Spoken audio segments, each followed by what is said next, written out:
देवघर भगले भगले। Welcome bank two माय channel. तो आप लोग कैसे हो? आई होप आप सब अच्छे होंगे। मैं भी बिल्कुल अच्छी हूँ। तो आज फिर से आप सभी के लिए एक न्यू रिएक्शन वीडियो लेके आई हूँ। आज मैं जिस वीडियो पे रिएक्शन करने वाली, जिस सॉन्ग पे रिएक्शन करने वाली, गाइस उसका टाइटल है ली जात बारूद देवघर। ये सॉन्ग हमारे पावर स्टार पवन सिंह का गाइस 11 मंथ पहले वेब म्यूजिक चैनल से रिलीज हुई थी। तो चलिए गाइस देखते हैं ये सॉन्ग कैसा लगता है, सॉन्ग का बाद में रिएक्शन कैसा लगता है। मैं इस सॉन्ग पे रिएक्शन इसलिए दे रही हूँ क्योंकि अब सावन आने वाली है। तो जहाँ देखो ये सब बोलबम सॉन्ग, भक्ति सॉन्ग और महादेव जी का सॉन्ग ही बजने वाली है। तो चलिए देखते हैं कैसा ये सॉन्ग और कैसा रहता है। मेरे रिएक्शन का इस वीडियो को प्ले करने से पहले एक छोटी सी रिक्वेस्ट है, अगर आप मेरे चैनल पर नए हो तो प्लीज गाइस जल्दी जाकर फटाक से चैनल को सब्सक्राइब कर लीजिए, वीडियो को लाइक कर लीजिए, बेल आइकन को प्रेस कर लीजिए ताकि मेरी सारी नई नई वीडियो की नोटिफिकेशन आप तक पहुंच पाए। अब मैं जल्दी से टाइम बिना वेस्ट के वीडियो करते प्ले देखते हैं कैसा ये सॉन्ग और कैसा रहता है मेरा रिएक्शन गाइस।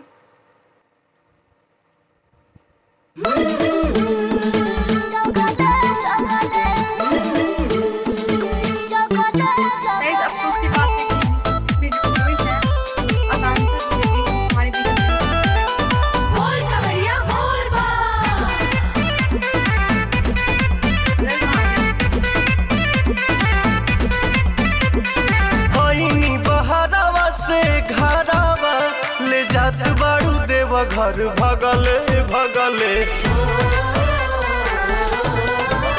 अरे ओही बिना आँख लली आइल बा, बनाइए के छोड़ा पगले पगले।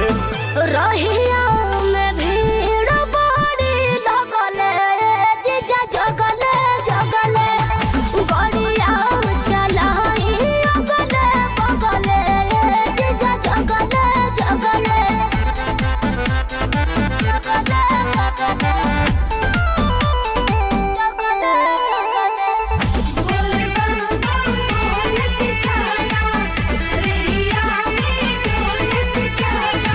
लागता छोड़बू न कवनो करम, बैठे में लागेला बहुते नरम। जे स्टेरिंग धारेला बुझेला उहे ड्राइवर के मरम।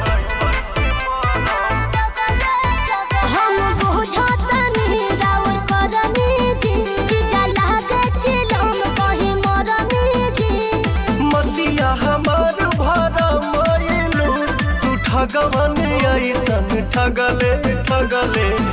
रहिया में भीड़ बड़ी लगले, जीजा जगले जगले, गड़िया चलाई अगले बगले, जीजा जगले जगले।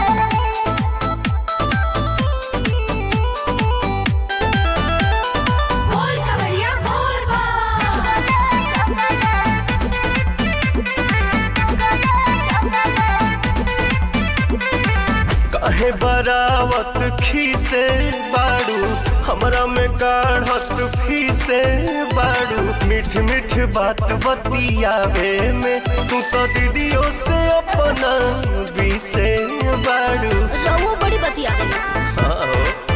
दर्शन पाके निंदिया भागे जे, नहीं तनिको थकावट लागे जे।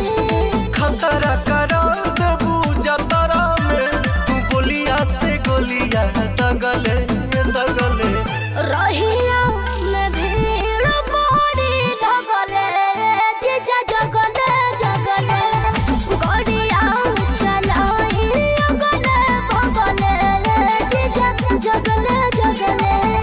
तो गाइस ये था हमारे पवन सिंह का सॉन्ग ले जात बाड़ू देवघर। गाइस बहुत ऑसम सॉन्ग थी, सुपर सॉन्ग थी, मुझे बहुत अच्छी लगी। गाइस भक्ति सॉन्ग भी इतनी अच्छी, इतनी मज़ेदार होती है कि मतलब बिल्कुल हो जाते हैं। मुझे बहुत अच्छी लगी ये सॉन्ग। आपको सॉन्ग कैसी लगी गाइस, मेरी रिएक्शन कैसी लगी प्लीज़ कमेंट कीजिएगा। अच्छी लगी तो चैनल को सब्सक्राइब, वीडियो को लाइक, बेल आइकन पर प्रेस कर दीजिएगा। आपसे मैं मिलती हूँ next new song reaction video में गाइस। तब तक के लिए बाय बाय, टेक केयर।